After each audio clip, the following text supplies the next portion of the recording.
Imam tremu, ljudi, imam tremu. Pričam srpski, oh my god! Ja sam Danéx i welcome to EverydayDanéx. Živimo u Londonu, ali rekao, moj tata je iz Srbije. Mama mi je iz Zelenortska ostrva.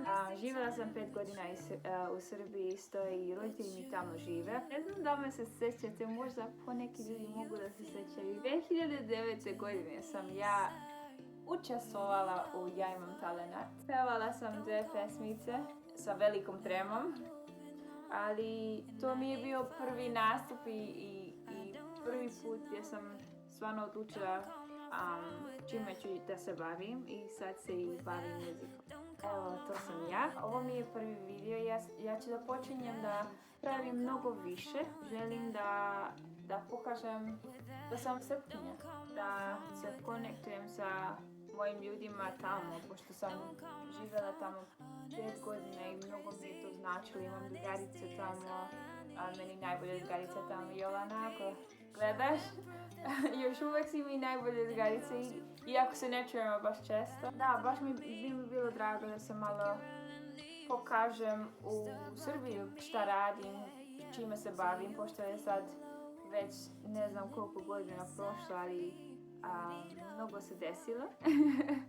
I ja se sad profesionalno bavim muzikom i pokušavam da ostavim marku u Londonu, tako da želim da vi imate ugled u mom životu i povedem sam na avanturu. Mada je sad lockdown, tako da nemam mnogo avantura. Ali počela sam da pravim vlogove, tako da možete to da očekujete i šminkanje i to baš obožavam, možda i pevam neke pesmice za vas. Htjela sam hoćem nešto drugo za sebe, pošto ja obožavam da gledam vlogeri i tako te stvari. Imam 2 kućiće. Sad ću da vam pokažem, ovo je real. Mnogo su smešni, tako da možete da im se smijete, ali su baš cute.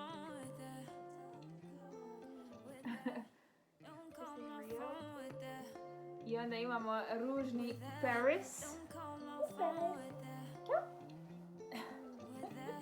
Mnogo je ružan, ali je mnogo sladak.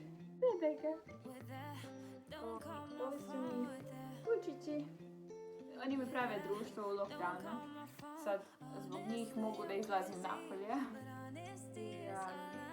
I tako to, nemam baš mnogo ništa posebno, pošto prošle godine smo svi proveli u kući ovdje u Londonu, ne smemo nigdje da idemo.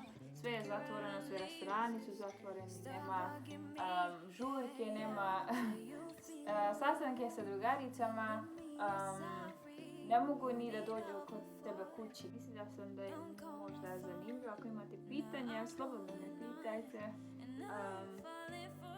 Ali poželjela sam se baš Srbije, pošto ne mogu da idem baš često, zbog muzike i zbog toga što se baš pokušavam da se bavim s tim profesionalno.